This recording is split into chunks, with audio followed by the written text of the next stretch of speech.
Olá pessoal, eu sou a Tamara e chegamos no capítulo 11 do livro Os Mensageiros. Nós estamos no segundo dia ainda, o mesmo dia onde teve a palestra, e André Luiz está caminhando de grupo em grupo, conversando com os médiuns, as pessoas que ali estão no centro de mensageiros. Belarmino, o doutrinador. As lições eram eminentemente proveitosas. Traziam-me novos conhecimentos e, sobretudo, com elas admirava cada vez mais a bondade de Deus, que nos permitia a todos a restauração do aprendizado para serviços do futuro. Por que ele diz isso? Porque escutando um grupo, escutando outro grupo, uma pessoa, outra pessoa, ele vai vendo quantas oportunidades são dadas a todos para os nossos resgates, para os nossos melhoramentos enquanto seres espirituais e eternos que somos. Muitos de nós havíamos atravessado zonas purgatoriais de sombra e tormento íntimo, uns mais, outros menos. Bastara, contudo, o reconhecimento de nossa pequenez, né? E aqui a gente traz só um exemplo dessa nossa pequenez. Aqui está o nosso planeta Terra e nós estamos aqui no Rio Grande do Sul, dentro da América do Sul, dentro, né, do nosso planetinha Terra. E esse aqui maior é Júpiter. E, só para a gente ter uma noção, Júpiter está no nosso sistema solar. O tamanho de Júpiter, que está no nosso sistema também, se ele fosse oco, caberiam dentro dele 1.300 planetas Terra. E isso é só Júpiter que a gente está falando. A gente não está falando de outros sistemas e de galáxias e mais galáxias que existem nesse universo enorme e desconhecido de todos nós. Então, só um exemplo de como nós somos pequenos. Acho que somos menos ainda que um grão de areia dentro desse universo gigantesco. A compreensão do nosso imenso débito, todos nós estamos aqui no planeta Terra, num planeta de provas e expiações, ou é provas, ou é expiações, ou é os dois juntos, porque temos as nossas dívidas, os nossos débitos a resgatar. Por isso que estamos todos aqui nesse planeta, nesse momento. E ali estávamos todos reunidos em nosso lar, reanimando energias desfalecidas e reconstituindo programas de trabalho, replanejando, reconstituindo programas. E vamos de novo, até a gente acertar. Eu via em todos os companheiros presentes o reflorescimento da esperança. Todos ali falavam dos seus erros, mas estavam ali para novas oportunidades, para novos aprendizados. Ninguém se sentia ao desamparo, observando que numerosos médiuns prosseguiam em valiosa permuta de ideias referentemente ao quadro de suas realizações e ouvindo tantas observações sobre doutrinadores, perguntei a Vicente, em tom discreto: não seria possível, para minha edificação, consultar a experiência de algum doutrinador em trânsito por aqui? Eu até agora só escutei médiuns. Recolhendo notícias de tantos médiuns com enorme proveito, creio não deva perder esta oportunidade. Vicente refletiu um minuto e respondeu: procuremos Belarmino Ferreira. É meu amigo há alguns meses. Seguiu o companheiro através de grupos diversos. Belarmino lá estava, a um canto, em palestra com um amigo. Fisionomia grave, gestos lentos, deixava transparecer grande tristeza no olhar humilde. Vicente apresentou-me, afetuoso, dando início à conversação edificante. Após a troca de alguns conceitos, Belarmino falou comovido. Com quem então, meu amigo, deseja conhecer as amarguras de um doutrinador falido? Não diga isso. Desejaria conhecer sua experiência, ganhar também de sua palavra educativa. Ferreira esboçou o sorriso forçado que expressava todo o absinto que ainda lhe requeimava a alma e falou: a missão do doutrinador é muitíssimo grave para qualquer homem. Não é sem razão que se atribui a Nosso Senhor Jesus o título de mestre, de educador. Somente aqui vim ponderar bastante esta profunda verdade. Meditei muitíssimo, refleti intensamente e concluí que, para atingirmos uma ressurreição gloriosa, não há, por enquanto, outro caminho além daquele palmilhado pelo doutrinador divino, que é qual? Aplicar o Evangelho em si mesmo, doutrinar pelo exemplo e depois pela palavra. O que vale mais para nós? Será que é o exemplo ou é a palavra? Vamos refletir. É digna de menção a atitude dele, abstendo-se de qualquer escravização aos bens terrestres. E aqui ele diz escravização. Ele não está dizendo abandono. Ele está dizendo para não ser apegado, para não ser escravizado aos bens terrestres. Não vemos passar o Senhor em todo o Evangelho, senão fazendo bem, ensinando o amor, acendendo a luz, disseminando a verdade? Nunca pensou nisso? Digamos que Jesus não tenha falado nada, mas vamos analisar só os seus atos. Foi só isso que ele fez.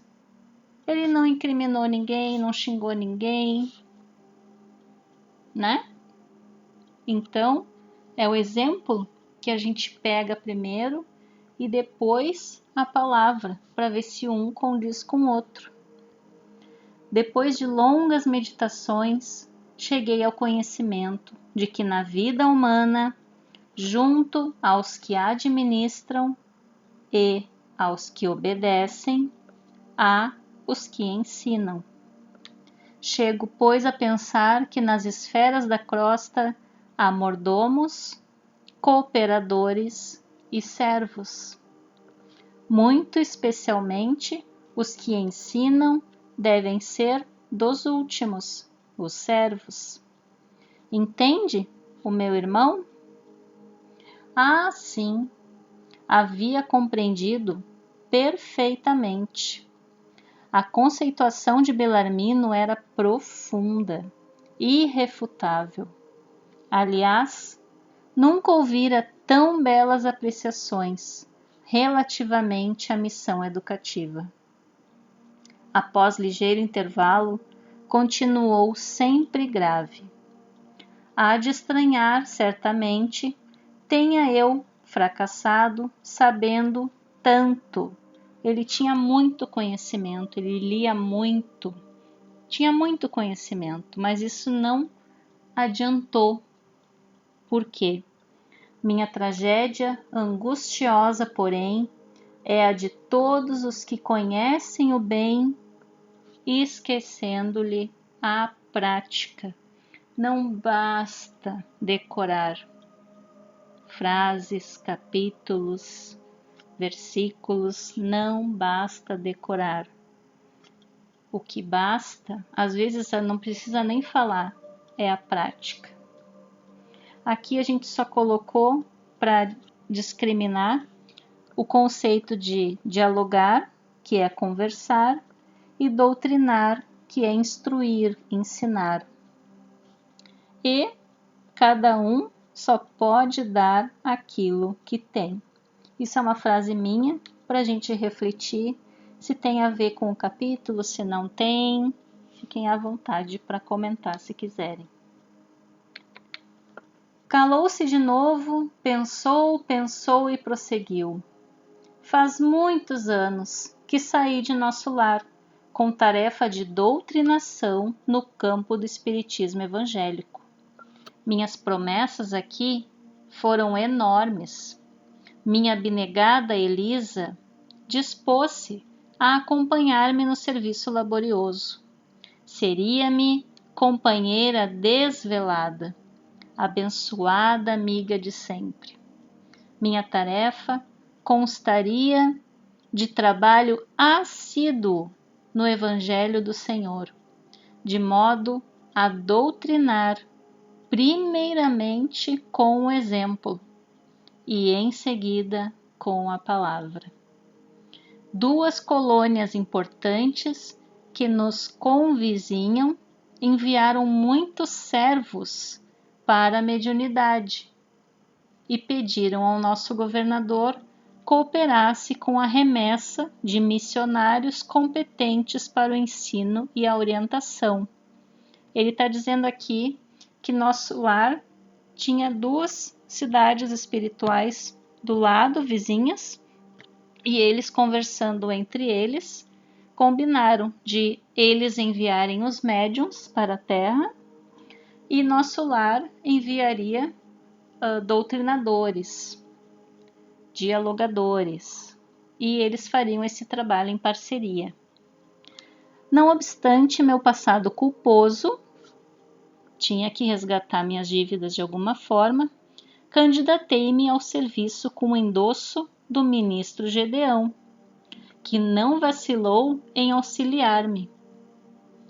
Tudo que a gente quiser fazer para nos auxiliar, para nosso resgate, a gente tem ajuda espiritual, a gente tem nossos anjos de guarda. Deveria desempenhar atividades concernentes ao meu resgate pessoal e atender à tarefa honrosa, veiculando luzes a irmãos nossos nos planos visível e invisível. Impunha-se-me, sobretudo, o dever de amparar as organizações mediúnicas, estimulando companheiros de luta, postos na terra a serviço da ideia imortalista. Entretanto, meu amigo, não consegui escapar à rede envolvente das tentações. Desde criança, meus pais socorreram-me com as noções consoladoras e edificantes do espiritismo cristão. Ele nasceu em berço espírita. Circunstâncias várias que me pareceram casuais situaram meu esforço na presidência de um grande grupo espiritista. Ele se tornou presidente de um centro espírita. Os serviços eram promissores, as atividades nobres e construtivas, mas enchi-me de exigências, levado pelo excessivo apego à posição de comando do barco doutrinário. 8 médiuns extremamente dedicados ao esforço evangélico. Eles eram assíduos, eles eram esforçados. ofereciam-me colaboração ativa. Contudo, procurei colocar acima de tudo o preceito científico das provas insofismáveis.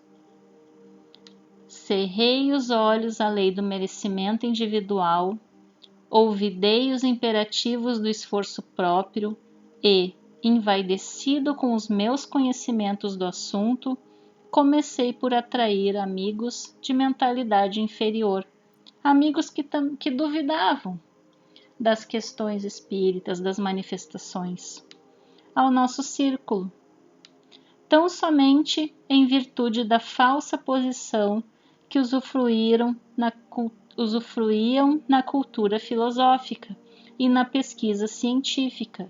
Então eram pessoas importantes que talvez não acreditassem na espiritualidade, nas manifestações, e ele estava atraindo esse tipo de pessoas, e acho que ele queria, através das reuniões mediúnicas, trazer o olhar mais científico para, quem sabe, provar para essas pessoas, esses novos amigos, a questão da espiritualidade, das manifestações. Ele queria provas e mais provas dos médiuns para mostrar a esses novos amigos. Mas aí a gente se faz uma pergunta, né? Qual é a finalidade da reunião mediúnica? A gente sabe que a doutrina ela tem 1/3 da parte científica. Mas qual é a finalidade da reunião? A primeira finalidade, digamos assim. Insensivelmente vicejaram-me na personalidade estranhos propósitos egoísticos. Meus novos amigos, os curiosos, as pessoas importantes, queriam demonstrações de toda sorte, e ansioso por colher colaboradores na esfera da autoridade científica, eu exigia dos pobres médiuns longas e porfiadas perquisições nos planos invisíveis. O resultado era sempre negativo, porque cada homem receberá agora e no futuro de acordo com as próprias obras. Ou seja, o telefone também só toca de lá para cá, como diz o Chico Xavier. Isso me irritava. Instalou-se a dúvida em meu coração, devagarinho. Perdi a serenidade do outro tempo. Comecei a ver nos médiuns, que se retraíam aos meus caprichos, companheiros de má vontade e má fé. Prosseguiam nossas reuniões, mas da dúvida passei a descrença destruidora. Não estávamos num grupo de intercâmbio entre o visível e o invisível? Não eram os médiuns simples aparelhos dos defuntos comunicantes? Por que não viriam aqueles que pudessem atender aos nossos interesses materiais imediatos? Por que estava ficando difícil?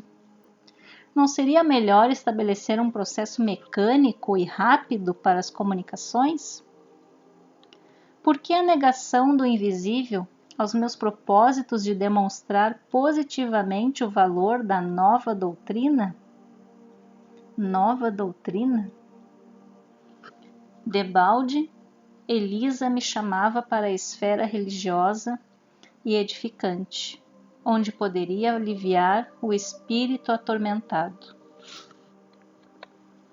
O Evangelho, todavia, é livro divino, e enquanto permanecemos na cegueira da vaidade e da ignorância, não nos expõe seus tesouros sagrados.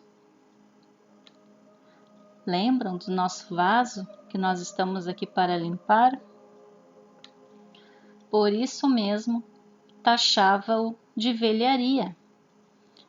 Evangelho já deu o tempo do evangelho, já sei tudo que diz ali, egoísmo, orgulho, vaidade, já sei de cor. Vamos mudar o roteiro. e de desastre a desastre, antes que me firmasse na missão de ensinar, os amigos brilhantes do campo de cogitações inferiores da Terra, aqueles amigos curiosos que eu estava atraindo, arrastaram-me ao negativismo completo do nosso agrupamento cristão, onde poderia edificar construções eternas. Transferi-me para o movimento, não da política que eleva, mas da politicalha inferior, que impede o progresso comum e estabelece a confusão nos espíritos encarnados. Por aí, estacionei muito tempo, desviado dos meus objetivos fundamentais, porque a escravidão ao dinheiro me transformara os sentimentos. E assim foi, até que acabei meus dias com uma bela situação financeira no mundo e um corpo crivado de enfermidades, com um palácio confortável de pedra e um deserto no coração. A revivescência da minha inferioridade antiga, aqueles itens que a gente tem que limpar do nosso vaso, religou-me a companheiros menos dignos. Ele atraía cada vez mais pessoas com interesses menos edificantes, menos espiritualistas, no plano dos encarnados e desencarnados. E o resto, o meu amigo poderá avaliar: tormentos, remorsos, expiações.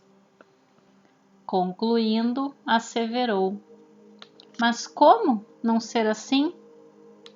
Como aprender sem a escola, sem retomar o bem e corrigir o mal? Não tem como aprender sem escola. E é por isso que ele está ali de novo, para aprender, para retomar o bem e corrigir o mal. Sim, Belarmino, disse abraçando-o, você tem razão. Tenho a certeza de que não vim tão só ao centro de mensageiros, mas também ao centro de grandes lições. Sim, cada experiência que estamos vendo é uma grande lição. É, digamos, um aviso para nós, porque pode ser o nosso futuro, se a gente não cuidar. O nosso vaso, se a gente está limpando, para não se deixar cair pela vaidade, pelo orgulho, inveja, egoísmo, preguiça e tantos outros itens que não deu para escrever aqui. E todos nós estamos aqui para limpar. Não estamos aqui para competir o melhor médium, o melhor doutrinador, o melhor centro espírita ou o melhor templo religioso. Ah, não vai naquele lugar porque ali é ruim. O lugar é ruim?